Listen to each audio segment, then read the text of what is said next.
그렇게까지 말하고 싶진 않고, 그냥 이 과정에서 그런 어떠한 트러블이 있긴 한데, 결국에는 받아들여야 되지 않을까.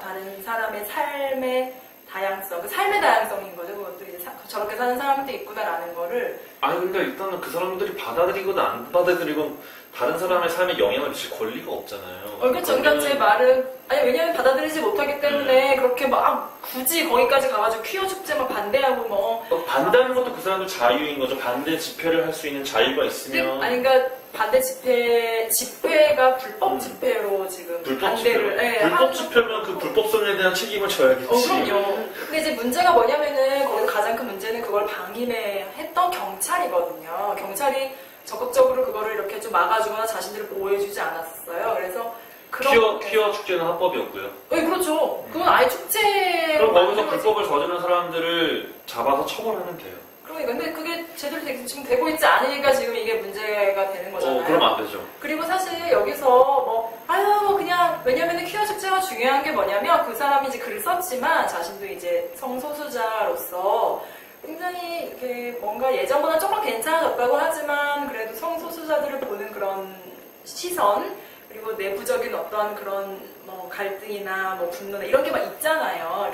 아무래도. 근데 그런 것에서 정말 1년에 단 몇 번밖에 표출할 자신의 어떤 그런 자아를 내보일 수밖에 없는 그런, 내보일 수 있는 그런 자리임에도 자신들은 그런 한국에서 살면서 그런 어떤 권리를 보장받고 싶은 거고. 어떤 권리를? 그런 걸 자신이 여기 존재하고 있다. 자신이 이렇게 존재하고 있다는 거.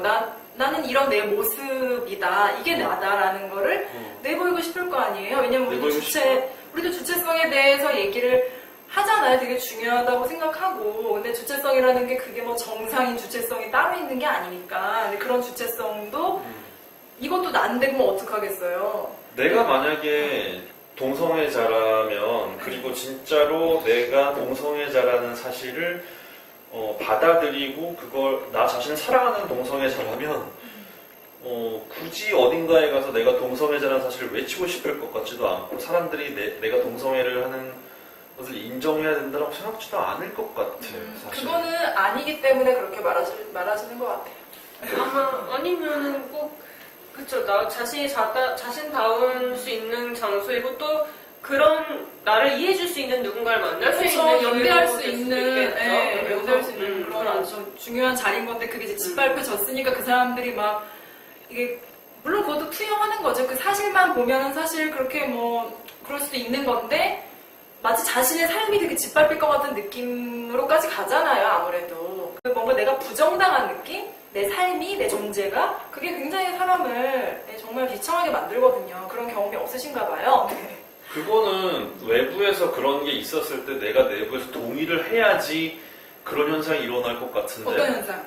그러니까 바깥에서 나를 짓밟았다는 거 아니에요? 바깥에서 나를 인정하지 않는 듯한 근데 그 사람들은, 그런 느낌이었다는 근데 성소수자들은 이미 가만히만 있어도 자기 존재 자체가 짓밟히고 있는 사람들이잖아요, 사실. 그래요? 이 사회가 자꾸 이게 이분은 저기 페미니즘 공부를 좀 하셔야겠는데 왜 우리가 이제 왜 너가 차별받은 게 뭐가 있다고 라고는 하지만 사실 그런 공기 안에 우리가 정말 숨만 쉬어도 이제 숨 쉬면서 이제 공기를 이렇게 마시잖아요. 근데 그런 정말 본인도 못 느끼는 그런 차별이 우리 삶에 존재하고 있는 건데 공기처럼.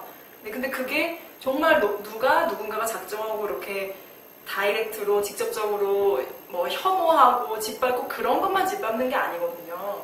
그래서 여성들이 막 들고 일어나는 이유가 그런 거잖아요. 근데 그거는 머리로 이해하려고 하실 수 없어요. 그건 본인이 직접 경험해 봐야 되는 거고 그런 거를 저는 이제 여성으로서 실제 페미니즘 운동이 맞다면 그런 그 성소수자들에 대한 그런 인권도 포함되는 거라고 저는 생각이 되는 게 그거는 내가 아까 얘기하신 그 발언이 저는 조금 문제가 될 수 있다고 생각하는 게 내가 정말 성숙하고 정말 나를 사랑하는 성소수자라면 그렇게 안 할 것이라고 하지만 그거는 그렇게 안 성소수자가 아니시기 때문에 한다기보다 하는 말이라는 거예요. 그렇게 안 한다기보다 그게 나한테 영향을 못 미칠 것 같다는. 네, 근데 그거는 성소수자들 중에서도 굉장히 다양한 분들이 있고, 네, 그렇잖아요. 그거는 그냥 유차님의 그냥 생각인 거지. 네. 하지만 대부분은 되게 짓밟히고 있는 거를 정말 공기처럼 들이마시고 살고 있다는 거죠. 그럼 그 사람도 너무 힘들겠다, 그렇게 생각해. 당연하죠. 그 힘듦을 극복하는 방법이, 나 성소수자야, 나 뭐 어떻게 광장에서 외치는 게 그게 극복하는 방법이 될 것인가. 네, 근데 저는 이런 어떤 의식이라고 생각되거든요. 이런, 뭐라 해야 되죠? 이건 단순한 외침 이런 게 아니고, 저는. 실제였다면서? 네, 맞아요. 근데 그거를, 내 존재를 그런 식으로 내가 세상에 드러낸다는 게 저는 이게 단순한 어떤 그냥 외침, 이런 춤추고 이런 것 이상의 어떤 거라고 생각이 들어요. 축제를 할 수 있는 권리는 있는 거네. 네. 예를 들어서 우리가 뭔가, 이건 조금 딴 얘기지만 어떤 아기를 키우는 이제 임신한 이제 임산부가 아기를 낳고 키우다가 너무 이제 애기만 보다 보면 자기 삶이 없어가지고 단 150만 원만 받아도 좋으니까 자기가 일을 하겠다고 했을 때 그때 남편이 그 돈으로 저기 아줌마 쓸 바에는 차라리 그냥 집에 있어라라고 하는데 그래도 아둥바둥 나가서 이제 일하려고 하는 이유가 뭐예요? 자아실현을 하기 위해서잖아요. 그러니까 이게 뭔가 왜 아이를 키우는 게 자아실현이 안 되지? 그거는 그 아이를 키우는 게 되게 아닌 사람들이 그러니까 되게 그 아기가 주는 그런 의미가 없다는 게 아니라 이거는 조금 그렇다는 게 아니라 그 안에 자기도 포함돼야지 정말 성숙한 어머니가 되잖아요. 근데 아이에게만 너무 매달렸는데 우리 이제 부모 세대가 좀 그렇죠. 매달렸는데 내 삶이 없는 거야. 근데 10년, 20년, 30년 이후에 너무 막 공허하고 헛헛하잖아요. 그래서 지금 중년 중에서는 실제로 우울증, 그러니까 신체적인 그런 고통이 실제로 나오는데도 불구하고 그 병명을 진단을 이제 받지 못하는 경우가 굉장히 많아요. 근데 이거는 자각을 평소에 못했던 거죠. 그냥 그렇게 산 거예요. 다들 그렇게 사니까. 근데 시간이 굉장히 많이 지났죠. 그러니까 이제 지금 그게 표출되고 있는 거죠. 몸 바깥으로. 근데 그런 경우가, 근데 그분은 오히려 자기가 자신의 이제 몸, 마음 상태를 이렇게 자각하고, 나 이렇게 살면 안 될 것 같아. 나는 아이를 사랑하지 않는다는 게 아니라 아이도 나에게 큰 의미지만 나는 나를 찾아야지 아이에게 더 큰 사랑을 줄 수 있을 것 같고, 그리고 좀 더 성숙한 어머니가 될 수 있을 것 같아요. 아이가 몇 살이냐라는 거에 따라 갈릴 것 같아요. 그러니까 그 시기를 꼭 지금 해야 되느냐, 아니면 일은 나중에도 할 수 있는 근데 건데. 그건 사람만 다르니까. 그러니까 일이라는 것 자체가 주는 어떤 150만 원 벌고 이런 게 아니라 정말 아까 말씀드렸듯이 그 광장에서 이렇게 외치고 존재감을 알리는 것만큼이나 의식으로서 어떤 그런 자신의 존재감을 다시 확인받는 저는 그런 어떤 과정이라고 생각이 되는 거죠. 두 분을 제가 잠깐 정리를 했듯이 한번 정리를 해볼까요? 그러니까 두 분 말씀을 들어보니까 좀 생각나는 이론가들이 몇 명 있거든요. 먼저 어빙 고프만이라는 그 캐나다 출신의 유명한 사회학자가 있어요. 그 사람이 이제 스티그마라는 유명한 책이 있고 한국에서 번역이 됐어요. 낙인이란 뜻이죠. 스티그마. 그래서 어쩌면 거기서 보면 이제 낙인 찍히는 사람들이 계속 있어요. 혐오의 대상이기도 되고 배제되는 대상이 어느 사회에서는 계속 이렇게 만들어지거든요. 근데 사회가 좀 변화되면 그거에 대한 그 낙인 찍히는 상대들에 대해서 태도가 좀 달라져요. 예전에는 배제를 시켰다면 이제는 패싱이라고 해서 그냥 놔둬요. 대신에 나타나거나 이렇게 자신의 존재를 드러내지만 그 다음이 커버링이라고 하거든요.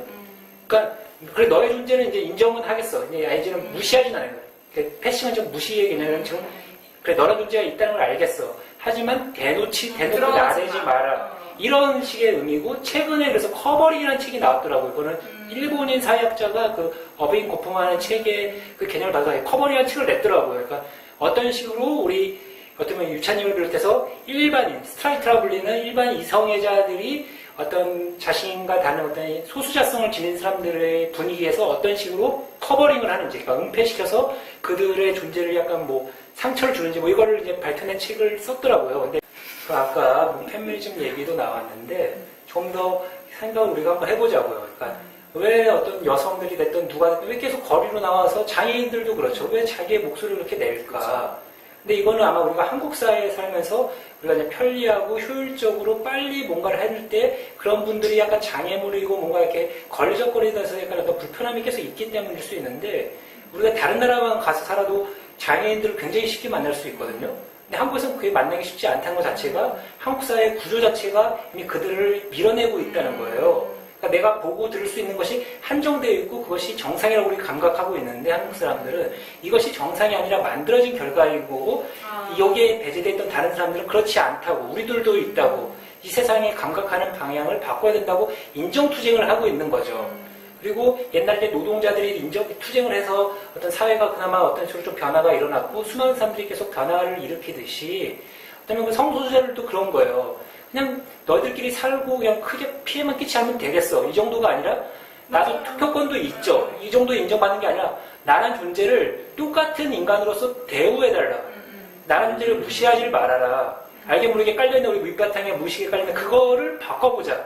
이걸 얘기하는 거거든요. 그리고 이거는 아까 말한 대로 한순간에 바뀌진 않지만 시간이 지나면 바뀌어요. 그러니까 바뀌어요. 100년, 200년 전에 남성들이, 특히 양반이 상놈들을 볼 때, 또는 남자가 여자를 바라볼 때 태도가 지금 오늘날 그렇게 하면은 범죄이자 처벌 대상이거든요. 또는 그것 자체가 이제 시대에 뒤떨어졌다고 평가를 받죠. 근데 50년 전만 해도 그건 당연한 정상이었어요. 그러니까. 남편이 아내를 때리고, 동성애자한테 모욕을 가하고, 그건 당연한 일이었던 거예요. 맞아요. 당연한 일보다 자연스러웠죠. 네.